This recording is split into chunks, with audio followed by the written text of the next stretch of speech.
Welcome, ladies and gents. Let's talk about the Punisher, the new Punisher comic that has just been released. I'm not talking about the Red Band Punisher issue 1. I'm talking about the new Marvel Knights issue 1 Punisher. This is the one I want to talk about because I don't get it. I just don't get what's going on with the Punisher at the moment, honestly. So let's talk about it. Hi everyone, welcome back to the channel. Yeah, so the Punisher's back again with another comic. 3 years without a Punisher comic and 2 roll up at once. A month ago we had released the Red Band Punisher comic that came out. I'd done a review for that at the time, and like I said, now we have the new issue 1 of Marvel Knights, the Punisher, the World to Come. I got no idea what the World to Come is. I don't know if that's a storyline that's being set up in the Marvel comics or what. But anyway, this comic comes with several covers. I do have, I'm a sucker for variant covers for the Punisher, so I do get them.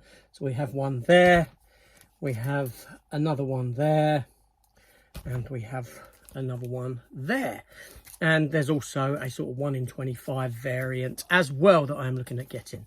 So this comic comes at us from Jimmy Palmiotti, famous name within comic book circles.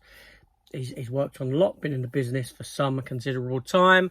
And the art on it comes from Dan Panosian, who, to be fair, I think I've come across his art before, but I can't pinpoint to what. It's a very sort of edgy, a very rough looking kind of style that does work for the Punisher.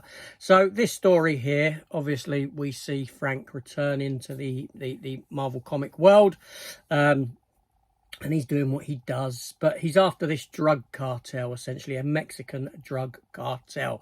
There's a new drug, synthetic drug, that's been released called Zombie, and apparently it can have effects on people, and people can essentially be controlled by it. So the comic opens with him getting the name of an individual that he's after, and we take it from there.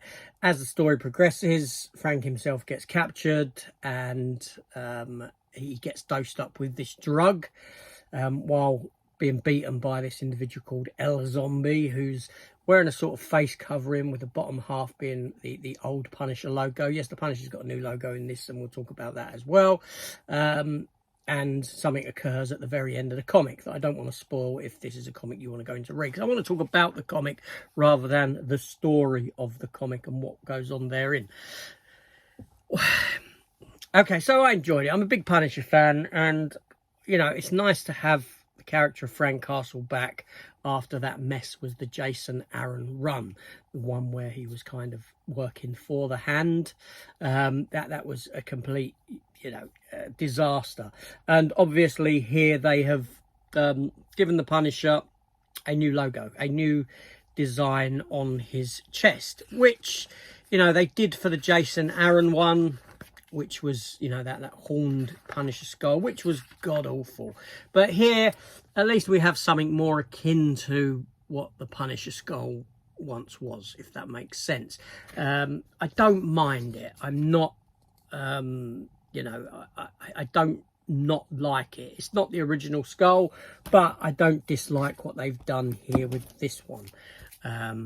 Depending on how it's drawn. I mean, on this cover here, it's lovely looking, but yeah, but that's, you know, it could be a big deal for some people, not so much for me.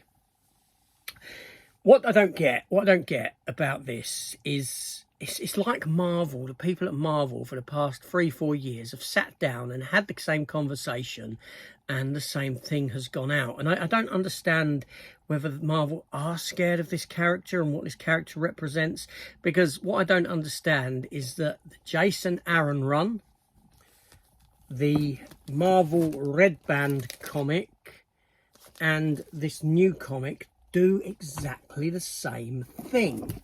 And that is give you a Punisher comic where Frank Castle is essentially under the control of someone else. Seriously, in the Jason Aaron run, it was to do with the hand and the, you know, they had that knife or whatever it was. I can't remember. It was rubbish and I didn't even read all of it, right? In this one here, it's the Kingpin. The Kingpin has implanted something in Frank Castle's head, enabling him to control him, seemingly. We don't find out that until the end of the story, and the control comes into play at the end of the story. This one here, Frank gets dosed up with this drug, and at the end of the comic, he ends up killing people that he shouldn't be killing because he's under the control of someone else, and he's calling himself El Zombie. You know, the killer El Zombie. That's the bit that I don't get. It's like you can't have this character doing what he's doing without it being someone else. He can't. It's like well, we don't really want Frank Castle to be doing this of his own free will. We don't want that for the character. Let's maybe do a story where he's under the control of someone else. And it's just oh, I don't know. It's just so obvious that each three of these past series are doing the same thing. Or is it just me? I mean, clearly, obviously, this is only an issue 1. It could open up to something else and give us something else. I don't know. But as it stands at the moment, seemingly we have had the past 3. Well, these 2 are brand new anyway, only on issue 1s at the minute. But doing the same thing. That I don't like. I want a Punisher comic. That's all I want. A Punisher comic where Frank Castle does what he does. None of this nonsense about him being controlled by someone else. You know, all right, one of them doing it, fine. But all of them? Come on. But anyway, it's nice to have Frank Castle back in the Punisher, in the Marvel universe, comic universe. If nothing more than like this, it offers hope that, you know, after this storyline, maybe we'll get a proper one where he's doing what he does. I hope so.